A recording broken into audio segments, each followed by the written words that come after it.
It was also warm in the nation's capital today, despite the big chill between Democrats and Republicans hurtling even closer to the fiscal cliff. Now, 28 days from now.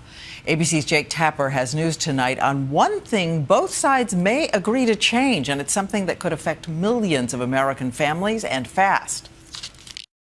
President Obama used his first interview since his re-election to drive home his insistence that key to the U.S. beginning to pay down its debt and avoid going over the fiscal cliff is raising tax rates on the wealthiest Americans. We're going to have to see the rates on the top 2% go up, and we're not going to be able to get a deal without it. If Republicans agree to do that, the president told Bloomberg Television, he'll agree to serious spending cuts.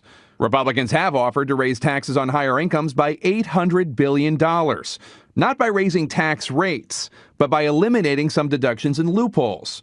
During last year's budget showdown, the president said he wanted to do exactly that. What we said was give us $1.2 trillion in additional revenues, which could be accomplished without hiking tax rates, but could simply be accomplished by eliminating loopholes, eliminating some deductions, and engaging in a tax reform process that could have lowered rates generally while broadening the base. But now the president does not. He says it will not raise enough revenue. It's not me being stubborn. It's not me being partisan. It's just a matter of math. Amidst all this disagreement, one area where there might be potential compromise, raising the age when seniors can start receiving Medicare from 65 to 67.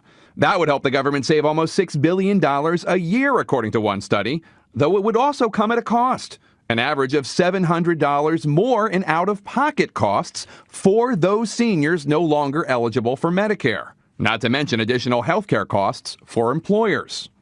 And Diane, you talked about the political cold front here in Washington, D.C. How frosty are things? Well, House Speaker John Boehner did come to the White House last night for President Obama's annual holiday party for members of Congress, but he did not get in the receiving line to say hello to the president and get a picture taken with him, as he has done in previous years and as dozens, if not hundreds, of members of Congress did last night.